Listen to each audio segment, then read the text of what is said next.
Hello everyone. I'm Donna. Today I am here with a thrilling story. In the quiet town of Haven, Maine, life moves slowly.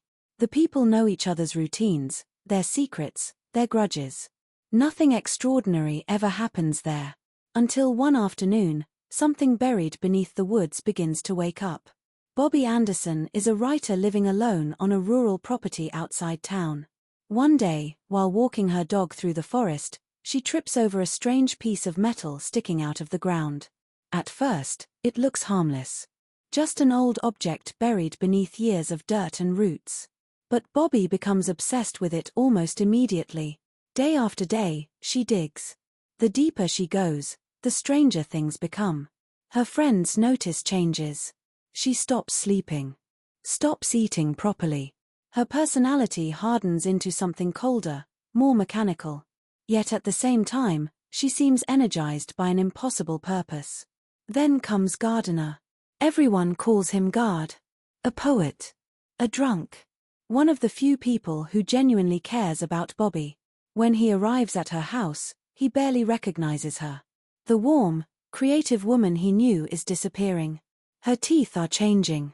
Her eyes seem distant. And the house itself feels wrong, filled with strange humming noises and homemade machines that should not work. Machines powered by ideas no human mind should possess. Guard soon discovers the horrifying truth. Buried beneath Bobby's land is an enormous alien spacecraft. Ancient. Massive. Waiting underground for centuries. And somehow, it is alive. The ship radiates a force that slowly transforms the people of Haven. One by one, the townspeople begin changing mentally and physically. They become smarter, faster, capable of building bizarre technology from scraps of junk. But every gift comes with a cost. Humanity begins to fade. The townspeople stop acting like themselves. Emotion disappears. Compassion weakens. Their minds become linked to the alien intelligence hidden beneath the earth. It spreads quietly, like an infection. Children begin building deadly inventions. Ordinary citizens create impossible devices powered by mysterious green energy. Even animals behave strangely. And throughout all of it, the ship keeps calling to them. Dig. Build. Transform. Guard realizes he may be the only person resistant to the force controlling the town. Because of a metal plate in his head from an old injury, the alien signal affects him differently. Which means he can still think clearly. Mostly. As Haven slips deeper into madness, Guard uncovers terrifying clues about the beings who once piloted the spacecraft. They weren't explorers. They were conquerors. The ship doesn't simply influence minds. It consumes identities. It rewrites living creatures until nothing human remains. The people of Haven are not evolving. They are being replaced. Meanwhile, Bobby sinks deeper into obsession. She believes the transformation is necessary. Beneficial, even. The ship has given her knowledge beyond imagination. But it is also killing her.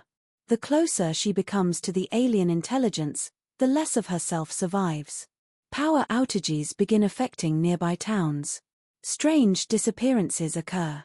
Government agents investigate unusual signals coming from Haven. Yet anyone who enters the town risks becoming part of the transformation. The alien force is growing stronger. And the ship is almost fully uncovered.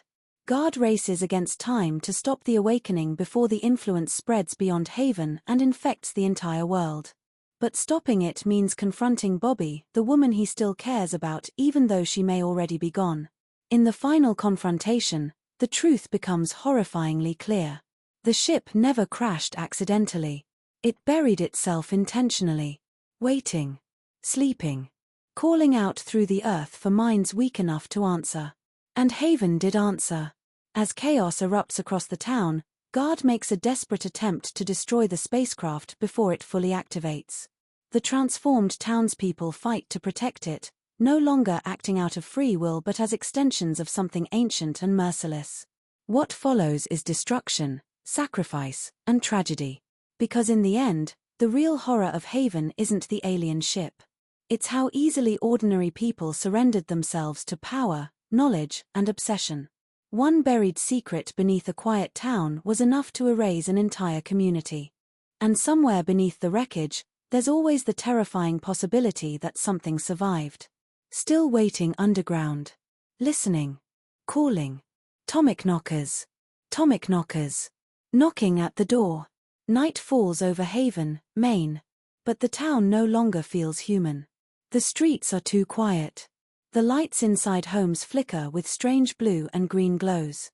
From garages and basements comes the sound of machinery no one should know how to build. And beneath the entire town, the buried spacecraft keeps waking up.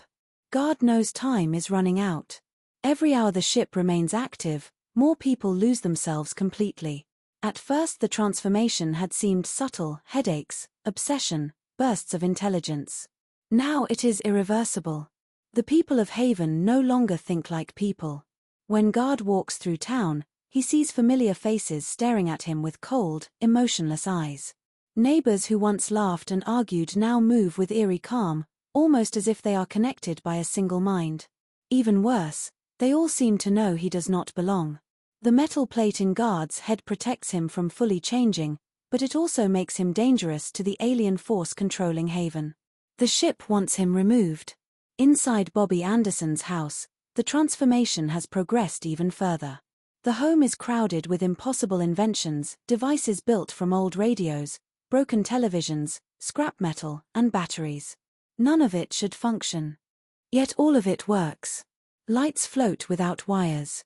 Machines respond to thoughts instead of touch. Strange humming signals pulse through the walls like the heartbeat of something alive. And Bobby herself barely looks human anymore.